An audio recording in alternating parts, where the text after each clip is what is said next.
So, in the book part two, there was a misunderstanding that I tried to explain, and many of them, to my father, but he doesn't never wanted the truth or context. Part of the problem with my father is if I give him a fact, they twist it or throw it in the trash and try to make up a fantasy instead. Like, here's a fact.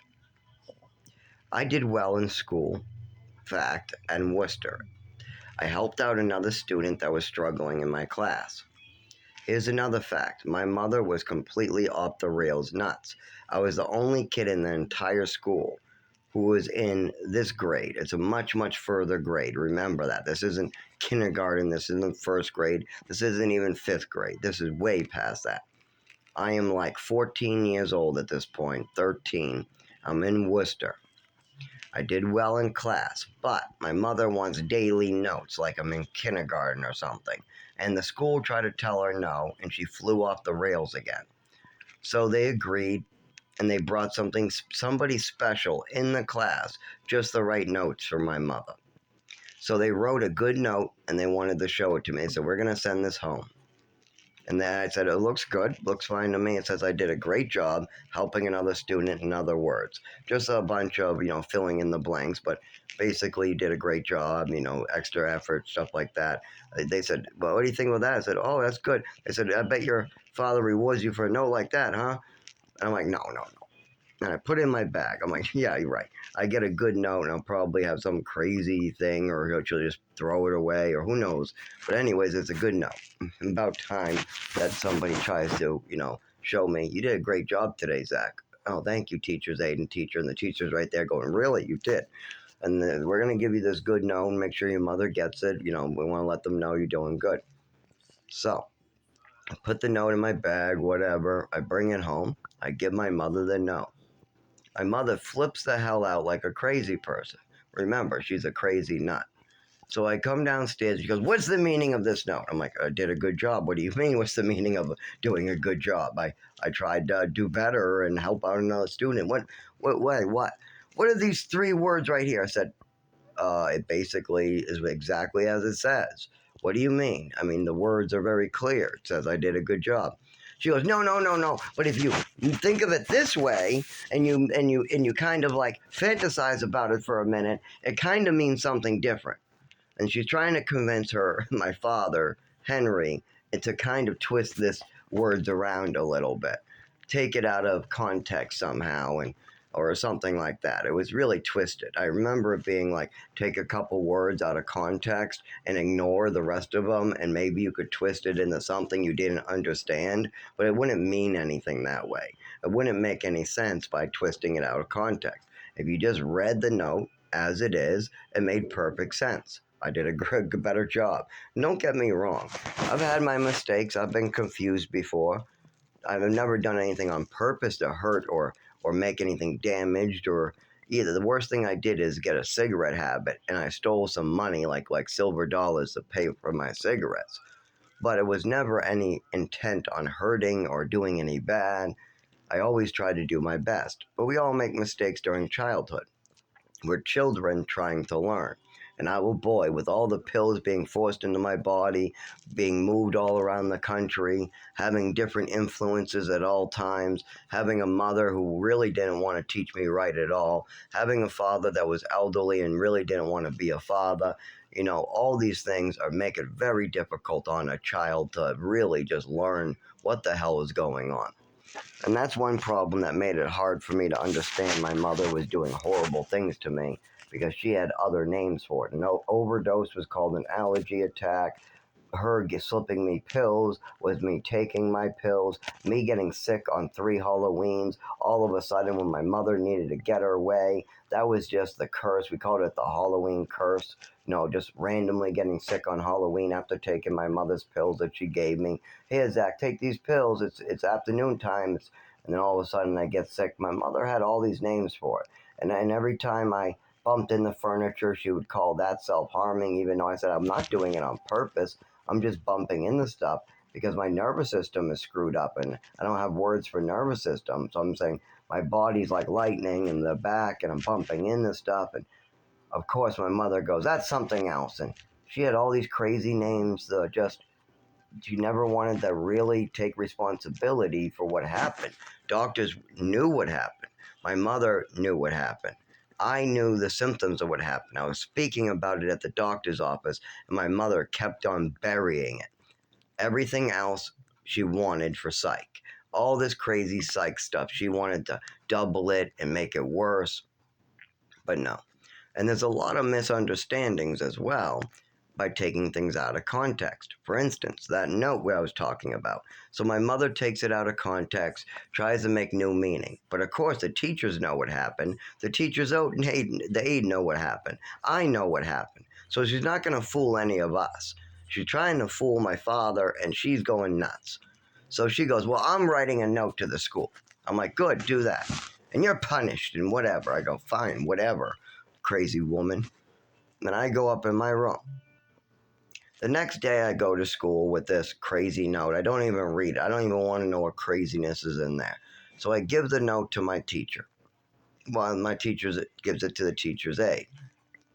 Okay. At the end of class, he calls me up and goes, what, is your mother a nut? What is this note? Something like that. He's just like, what the hell is this shit? You did good yesterday. I wrote home that you did good. What the hell does your mother mean that you did bad? What the hell is going on? So my mother does that. She turns good things into bad, and she goes nutty at times. He goes, well, I'm going to fix this. So he goes, I'm going to try my best to fix this. I'm going to write a note right now for you to bring back. You know what? I'm going to do one better. I'm going to call home. I go, great. Good luck. I really hope it works. And I get on the van. I go back home. And my mother's not talking to me. I go straight to my room. I guess she calls me down, and I guess she talked on the phone because I had like an hour drive for Worcester. It took me like an hour. I didn't even get home sometimes until the sun was about to go down. No time to play with friends, and it didn't matter. My mother scared away any. I had friends coming over who I met from my school in Chelmsford, and even the mothers were like, Zach, no, we like Zach. He did fine the whole time he was here. But the mother is screaming out the window, driving up and down the streets when he had permission to come by. So there's crazy stuff going on with my mother all the time. Plus, they drink heavy. I mean, there's a whole liquor cabinet. It's obvious. They keep liquor all over the table. I mean, it's just no place for a kid. And the drugs are a big problem. Everybody knew there was pills involved being given to me. My mother was always popping pills too. She never told anybody what the pills were, but they were pink opiates. And people aren't stupid either. They can tell sometimes when somebody's taking opiates, all of a sudden your eyes just lower and your pupils change. You don't think anybody notices, but of course. But the thing is, some people also judge. They think they know something when they don't. So you always have to think, I don't know shit until I get the context from the person that is the first person witness to what is going on here. So if Patricia is taking drugs, you have to get her to talk about it. If she's drinking, you gotta have her be open about her drinking like she did when her liver failed.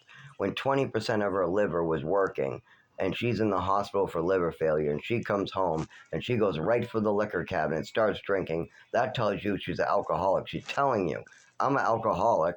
I'm gonna ruin this liver and the next. You gotta listen to that. You're seeing it. She's telling you it. As they say, when somebody shows you who they are, believe them. But that's the first person. They'll tell you, show you.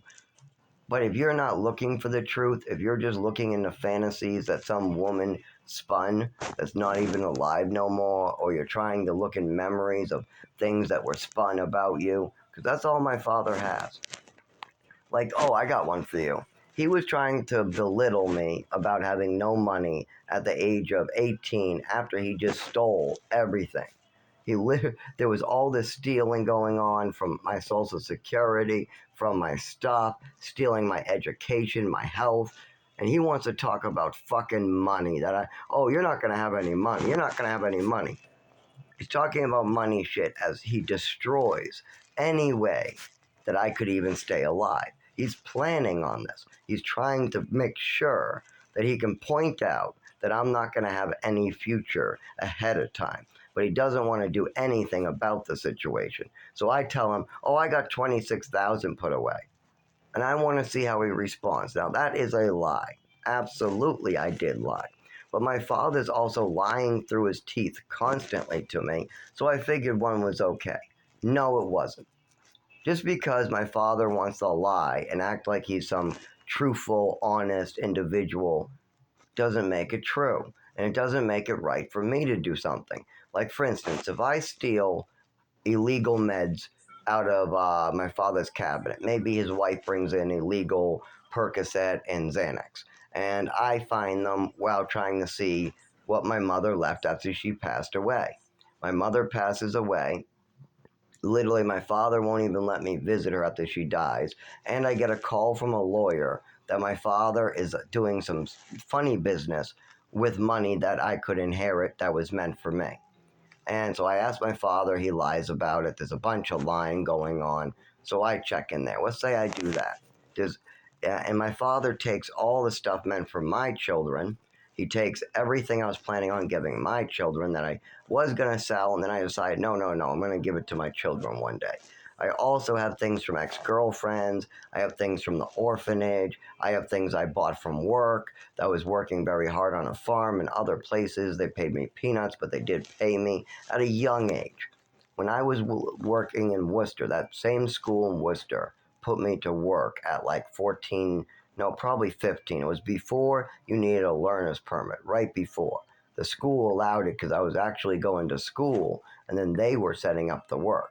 There was all these different programs where I would just pick onions and green beans, fill up a bucket, hang the onions, pour the green beans in a bigger bucket, and go back and pick more green beans. Then at the end, they had us chopping trees and weeds and a bunch of stuff into the woods. So the rich kids who next door, who I guess they're gonna build a camp, they'll get to use the path. Meanwhile, us disabled children can just work on a farm at young ages. So we have that going on. Let's say at the age of 19, I steal these illegal drugs from my father. My mother's passed away, all this stuff. Does that give the right to my father to then steal my stuff and put it in a dumpster?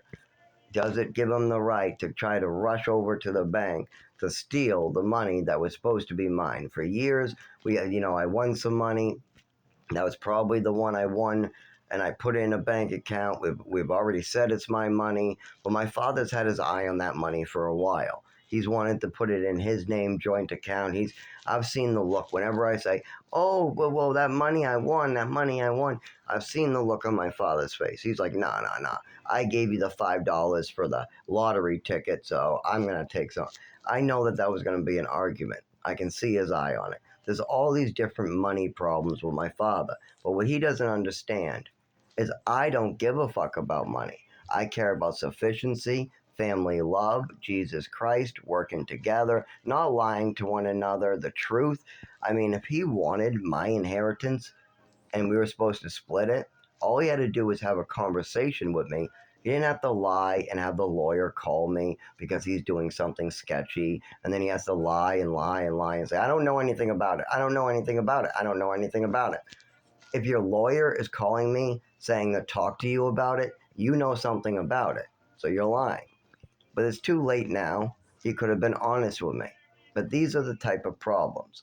You don't just steal because somebody else stole. That's how you get into a stealing battle. My father and mother steal from me. I steal from them. I steal from me. I steal from them. That's not right. And it's not okay to steal a swimming medal from your orphan, little new adopted child. If your new adopted child tries to show you the swimming medal he won from the orphanage, stealing that from him, and then making up stories at the doctor to get him drugged, and then when things go wrong, bringing him to Texas to try to bury everything, that's worse than anything you could really come up with. There is so much fucked up shit that will make it so I don't get to live to 40 unless somebody takes responsibility for their actions. Now, I've taken responsibility for my addiction by being sober for the rest of my life, but that also means I have to die if I don't get any treatment from a doctor. If I'm not treating myself, who is? Who's going to give me epilepsy medication? Because that's all I really need. I need to sleep, eat, take epilepsy medication, and go to work. But it's been difficult lately. Things are getting worse and worse. Obviously, 25 years of not getting treated for an illness like epilepsy and having your mother put you on the wrong drugs based upon fantasies. Because these doctors were hearing from a crazy woman. And of course, all my documents are all crazy. And I even repeated these things. Remember, I was confused when my mother told me something was true, like the Easter Bunny or Santa Claus itches his nose and comes down the chimney. I believed it. But even at 14, if your father tells you this is the way to hit a baseball, you believe it. If your father tells you to throw a baseball with only two fingers and no other way, you believe it. But that's not how you throw a baseball. That might be how you throw one type of baseball. But there are all different ways to throw a baseball. And if your father tells you all ways you do it are with two fingers, you'll believe it. If your mother tells you, I used to be a nurse and you should take as many meds for this as possible, but don't look at the side effects ever because you'll think you have them, you believe it. If your mother comes in saying that you have depression, you believe it. If your mother gives you meds, 4 of them or 5 of them, and 3 of them say have side effects that can cause depression or suicidal thoughts, and you're not allowed to see the paperwork, your father's not looking at the paperwork, your mother's hiding something, and she tells you you have a disease that you really don't have, that can cause problems. Just like how medication-induced schizophrenia is not a real form of schizophrenia. Instead, it's when they give you schizophrenic meds and you exhibit symptoms of schizophrenia, but you don't really have it. Once when you understand that illness, medication-induced schizophrenia, you'll understand what my mother did to me. She, one, gave me shitloads of pills I shouldn't be on, and some that I wasn't prescribed. 2, she made up stories about me. 3, then the doctors thought I had something I didn't have because of the side effects of the medication, and I was repeating some of these crazy things my mother told me. I didn't understand it. I was just a fucking child, a teenager, and a young adult. Now I'm 32. I know what needs to be done. I need to have my background information right, and I need to have epilepsy medication, and I need to move to a warmer climate so I don't have as many seizures or neurological activity. But that will never happen now. It really looks like the next step is my death. And if I walk outside right now, I will die.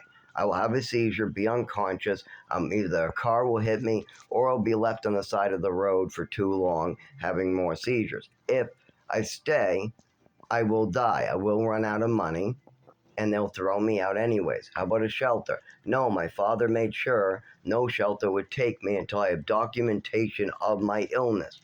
And because my legs don't move at times, that's a big no-no for a shelter.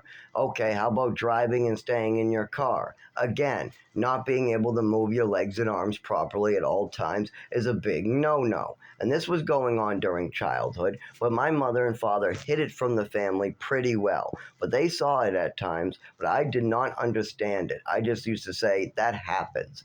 That does that sometimes. Oh well. Oh well. I bumped into my shin again. Oh well. Oh, I bumped my wrist into a doorknob and broke my watch. Oh well. So who's going to notice all those oh wells?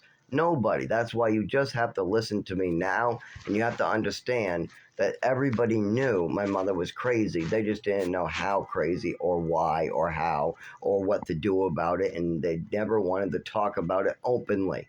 It was all hidden, so that way I take the lightning rod of the mess. Yeah, project this crazy woman's mental illness onto me. But she used to say people were out to get her. She used to wake me up in the middle of the night saying shadow people were there. When I probably was just talking in my sleep or left the TV on, she heard the voice of the TV or me, decided to look at the mirror for too long. She sees shadow people. There were nobody ever in the house. I wish there was. I wish people did visit me at night and sneak in. We could go downstairs in the fucking parking garage or something and smoke and talk. but there was never anybody there. My mother and father were too nuts, too crazy for me ever to have any friends come over in Chelmsford. I went to their house. If I was going to have friends in the middle of the night, I would be sneaking out to their house. Not the other way around, but I don't drive, motherfuckers. I don't drive, and nobody would deal with my mother's bullshit. No way. Even my girlfriends are scared of them. My girlfriend that came over, no, my father gave her a bunch of shit, probably because I was getting laid, or I don't know maybe she was black. She thinks it was a racist thing. I don't think so. But either way, he scared her off with her attitude. Well, how about before that or after that? Nope, they didn't. They thought they were rich, little preppy people before that. They couldn't handle it. Well, how about after it? No, after it, one of the girlfriends that was beaten and had her eye popped out by her father wanted to meet my family. I warned her that they would just make her feel like trash, but I brought her by and they made her feel like trash and she left crying.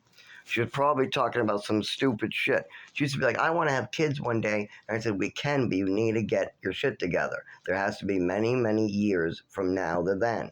We have to have our own place to live, sufficiency. We need to have a nest egg. You need to have a sufficient job or income as well as I do. There's a lot of things, steps we got to have.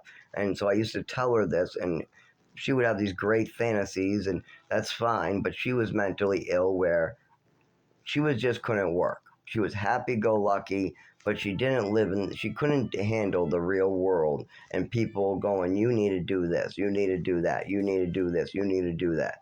At a job mostly. At home, she did great. Her father used to boss her around, that's probably why. And if she didn't do it, smack her around. Well, it was terrible that her father also made her disabled to get money from Social Security, but they don't speak any English. What was a real barrier? So what they did is the hospitals took control of her and started drugging the shit out of her. And then as she got depressed from the beatings and all that, they just really gave her more drugs, but gave her more side effects and more drugs and more side effects. And as her father got more and more distant because of all this craziness, that just ruined her. So that's Angry Beth. But there's me, Zachary. There's so many of these victims of this shitty system in Massachusetts. But for me, there is a Patricia who is very, very responsible. I'm responsible for my addiction, trying to treat myself. I mean, that's my responsibility. I have hepatitis. That's about it. From that, I have a neurological disorder for 25 years. Oh, I have a hernia now too from overworking or the seizure from most recent. That's been like a year and a half, 2 years with a hernia now. And I think the organs are pushing against my kidneys. I found a way to make my kidneys better. I just got to keep the organs away from them because I guess they shift when you have a hernia or something. I'm still trying to figure out what's going on in there. But it's easy to fix. I know that if I got a surgeon and I got a real doctor, it wouldn't be hard to fix. The problem is I'm not allowed to get medical care, not because I don't have insurance. It's because my father made sure that no doctor would ever look into anything I came in there for.